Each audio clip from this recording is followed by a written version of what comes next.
Now, I don't know about you, but when I was in the classroom, there were other students that asked questions, and of course I'm full of questions, but there are some other students that asked those questions that I didn't even think about that I thought that were super helpful. Do you guys have any one of those people in those classrooms? So I was wondering about that. Ooh, that's a good question. Are you the type that asks questions, or do you benefit when other people ask questions in class? Give this a like button if you agree, or comment below.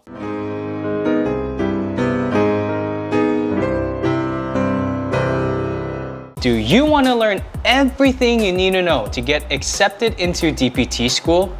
If you're confused about exactly which prerequisites to take or where to focus your attention on the DPT application, then consider taking my course. This course will cover tips and strategies for each aspect of the DPT application, where you will be equipped to understand everything you need to know to get accepted into your dream school DPT program.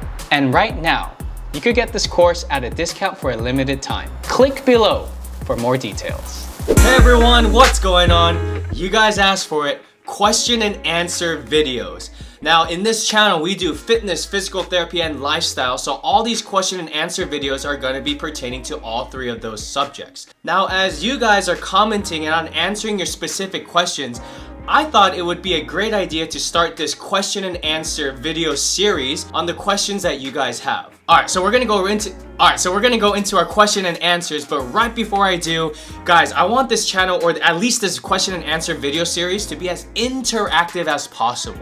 So if you have any follow-up questions, or if you're confused about something that I say, make sure you comment below so I can answer them specifically for you, and it can also be a great question for follow-up videos in this series. Alright, so here are the questions I'll be answering today.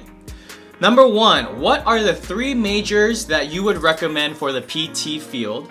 Number 2, can you work or have a job while being in DPT school? Number 3, is it better to do a total body workout or split your workouts into body parts?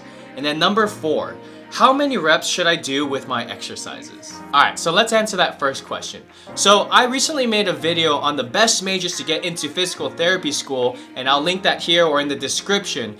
But in that video, I talked about the top majors that were the most successful to get into DPT school.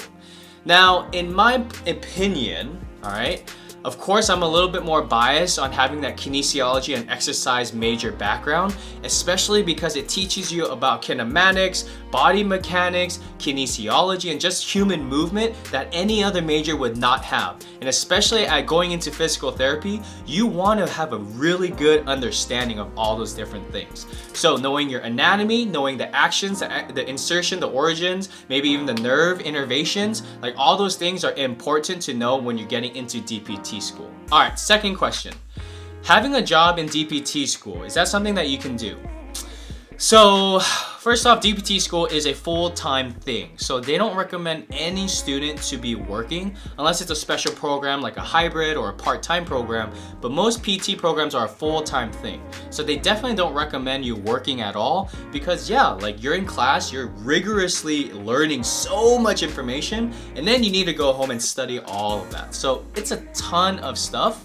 But it honestly really depends on how you manage your time. Like if you can manage your time and you can do your studying and prioritize academics first, then you can go ahead and add your work and then your extracurriculars. But if this is gonna fail, then there is no point in doing all of this, because right now, when you're in DPT school, your job is to be a student. Like, your job isn't to get a job. And I understand, like, you need to work, financially, you need to sustain yourself.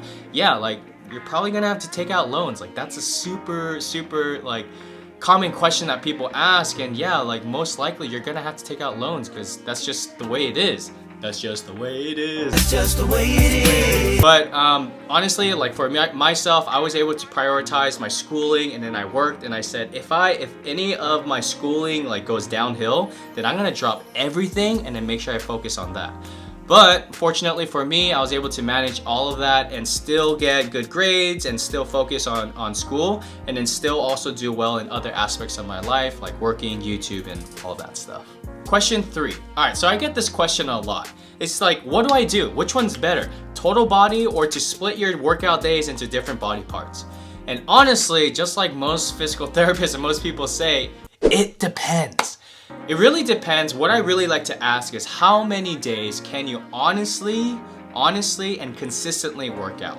And if those days are like 2 days, 3 days, 4 days, 5 days, whatever that number is, then after that, I decide and try to think about, all right, total body days might be better for you, or switching up your days, your workouts into different body regions might be better for you.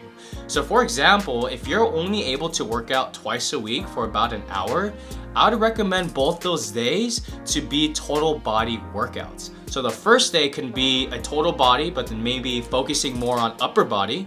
And then the second day will be total body, but then maybe focusing on lower body, right? Now, if you have 3 days, maybe you might do that same concept, but then kind of do a total body, but upper, lower, and then maybe core. But you can also split it up and you can do like back and biceps, chest and triceps, and then legs and core, right? So it really depends on how many days that you have available, and then splitting up those days as well. And if you guys have any questions or personal questions about that, drop it in the comments. Okay, last question. How many reps should you be doing?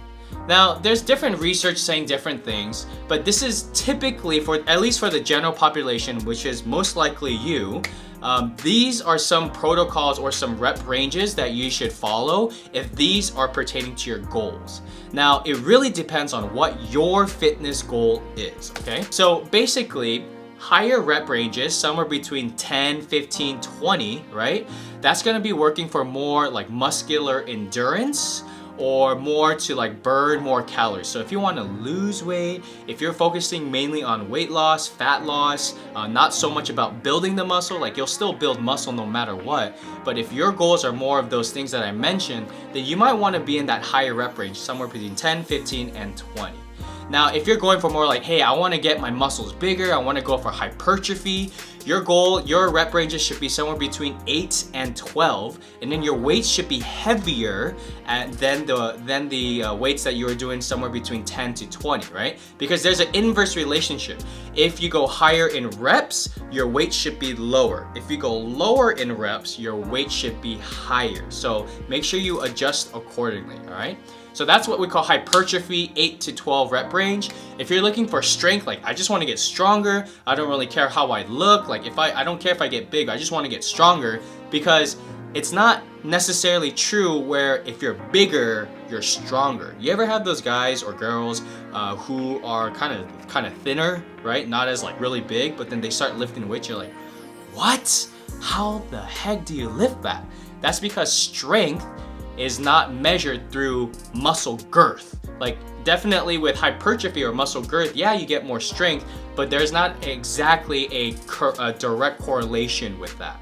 So for strength, you want to have your rep ranges somewhere between 2 to 5, all right? So somewhere in that range. So it really depends on what your fitness goals are. So when I get a client and they're asking me all these things, one of the main questions I ask is, what's your fitness goals? What do you want? And it doesn't have to be like long term. Let's just think short term, like in the next 2 to 3 months, let's start there, and then we can think more larger, like macro size. But let's go into the micro and then see what we can do to get the ball rolling. So I'm super excited to launch this question and answer series, this Q&A series, and really be more interactive and responsive to all you guys. So please, if you have any questions or if you have any follow-up questions, comment below and I'll put them in the bank of questions to answer. So I hope this video helped inspire some self-change to get you into the gym, or maybe to get you to start to apply to physical therapy school. But whatever it is, just know that I'm here to support you, I'm here to believe in you, and I'm here to encourage you all along the way for whatever your goals are.